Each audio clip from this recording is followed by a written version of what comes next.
I'm talking to Annette Dolan from Ireland. Annette, you're the Vice Chair of the ETUCE's Higher Education and Research Standing Committee, and you represent us as part of the Bologna process. You're representing us on the working group that's drafting a document about the social dimension of the Bologna process, which will feed in to the communique that's coming out in June.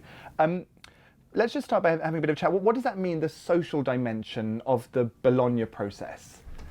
Okay, essentially, within higher education institutions, they should reflect the communities that surround those institutions. So the participants in the institution should be reflective of wider society. And that is not the case at the moment because underrepresented groups, students from disadvantaged areas, they are underrepresented in higher education. So what this document is about is developing principles and guidelines to widen participation in higher education institutions so they are reflective of the wider society. Okay, great. So you've been bringing the trade union voice into the Yes. process of drafting those principles. Give us some examples. What's going to be in this kind of to-do list for a social Bologna process? Well, for instance, if you want a higher participation of students from underrepresented groups, from vulnerable groups, from disadvantaged groups, that's not just going to happen automatically. A student from one of those vulnerable, disadvantaged or underrepresented groups is not going to decide at 16, 17 or 18 that they're suddenly going to participate in higher education. That is something that needs to start very early in the process. And that is an engagement that needs to take place with wider communities. So there are communities, from which there is very low participation of such disadvantaged, unrepresented, and vulnerable students, vulnerable people. So the engagement needs to happen with those communities at an early stage, and that needs to be a continuous engagement. So higher education institutions for those communities needs to be seen as an attainable target, so that you may have a mother of a child who is maybe 2 or 3, and they should be able to have a vision for the future that their child will participate, will go to and will complete higher education, even though the mother of that child, may have dropped out of school early, may have dropped even out of post-primary school early. But that can only be an attainable target if there is real engagement with those communities at an early stage. But it needs more than just engagement, because all of the various ministries need to work with those types of communities. So you need to have the departments of finance, departments of housing, departments of social welfare, departments of education, departments of health. All of the ministries and agencies, they need to adopt a coordinated approach to assist and enable those communities, those individuals, those mothers of small children. They need to have a vision that that their dreams will be fulfilled, and that their child will obtain a higher education qualification. And what that also means is that if you have children who have a dream that they can become a student in a higher education institution, if they go there, they complete their degree and go back to their communities, then they in turn are role models for other students within those communities. So it's a breaking of a cycle of disadvantage, which is obviously advantageous to all. So it shouldn't be just a pipe dream. It should be an attainable target. And if we have higher education students that have a diversity of students and a diversity of staff, that is better for all, because all of the research shows that the higher the education level you have, the better quality of life you have, you've better health outcomes, you're going to live longer, and you're going to be more involved in your community. So you're going to be more politically active, you're going to be more politically aware, and you're going to assist in your own community and participate in that community more. And as a result, there are better outcomes for society. So it's all obviously about, really seeing universities in their broadest context, higher education institutions and the way they fit in with the communities around them, with the society around them, and then also the way that higher education ministries or education ministries interact with the rest of government. And obviously that's because, as you say, it's a long-term process. It's a life cycle question, really, about changing the social nature of higher education. Focusing in on kind of universities themselves, the principles that you're putting together for a more social Bologna, how would that look in university or in higher education institutions? What are you calling to be present there? Okay, well, I suppose first of all, from an overarching perspective, there needs to be adequate funding, because funding is a key barrier at the moment that is excluding many students from participating. The fees currently in many countries are far too high, but it's not just about fees. You have to get to the university, you have to, clothe yourself and feed yourself and have enough money to participate. So funding is huge. So we need to get to a situation where funding does not become a barrier to participation. If you are coming from a background whereby it's not the norm to attend a higher education institution, you may feel very isolated and vulnerable and different from other students in higher education. So you need additional support. So there may be language support that's required. You may need support in even how to do assignments, how to tackle research. You also may need support from counselling and guidance, and maybe even other support because of maybe you have a disability, maybe you have a mental health difficulty. So those supports should be in place. And once you have students within a university from an underrepresented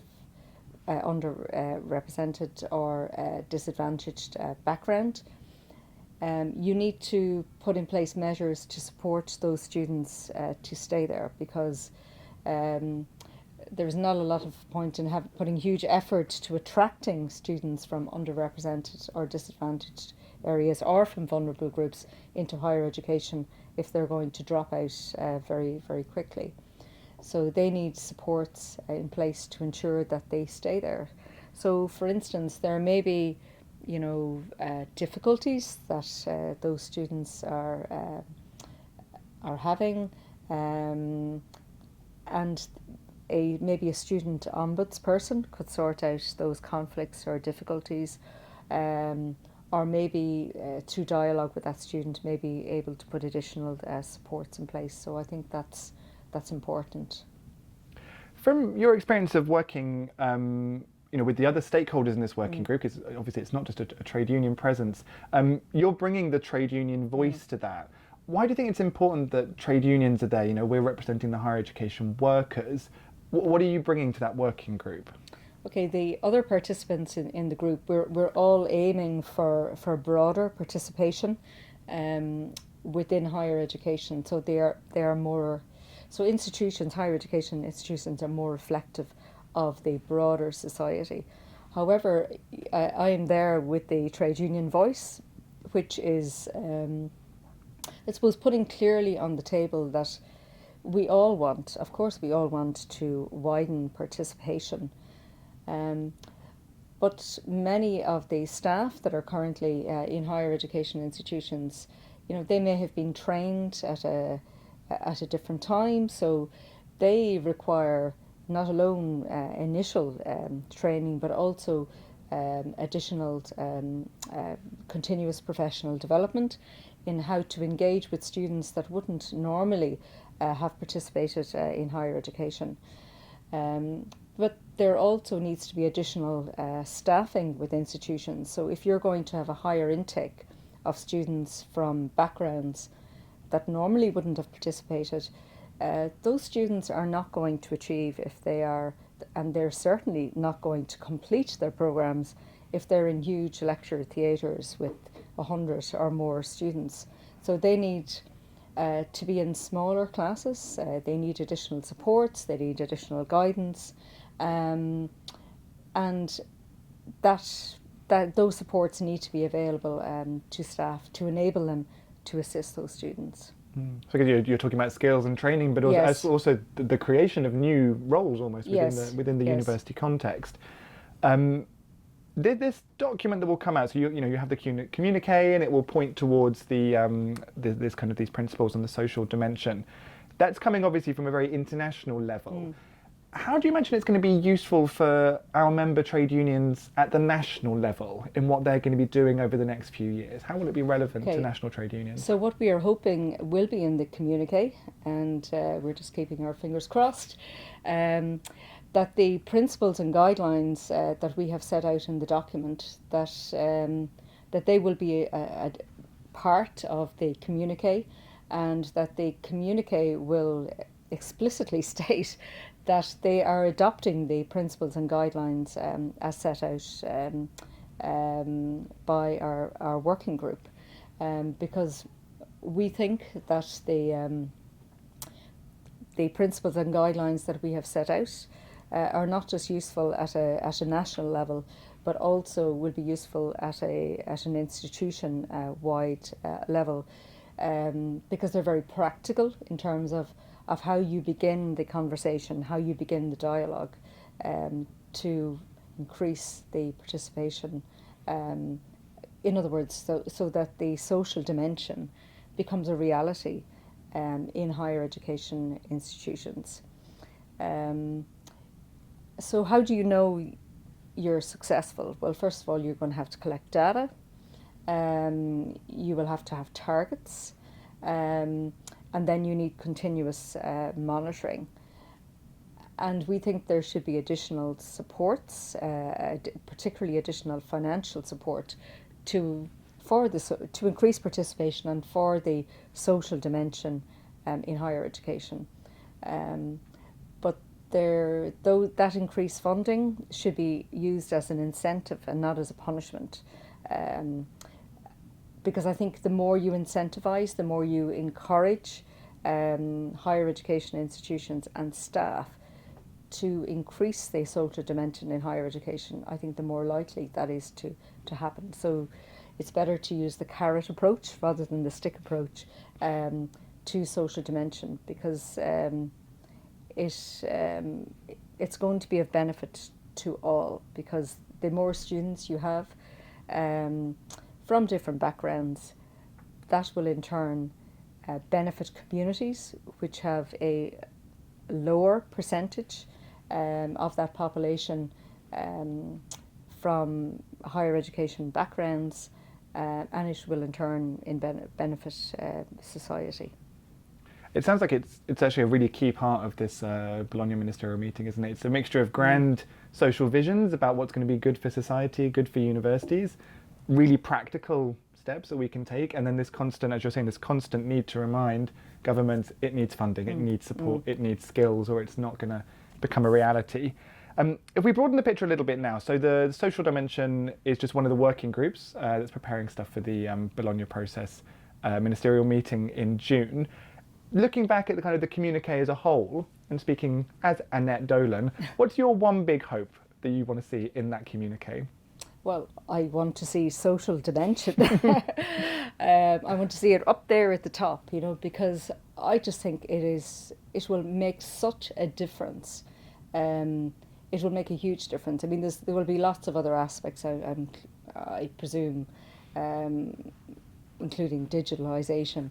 But I think this is something that will make a huge difference to society, to communities, to higher education institutions, to the workforce, and I think it's really important, and I just hope that a paragraph on social dimension will be actually a big paragraph, and there will be a commitment, a strong and firm commitment to include the principles and guidelines document as part of that communique, and there will be a very firm commitment that the principles and guidelines relating to the social dimension will be fully supported in that communique. Thank you very much, Annette. Thank you. Thank you.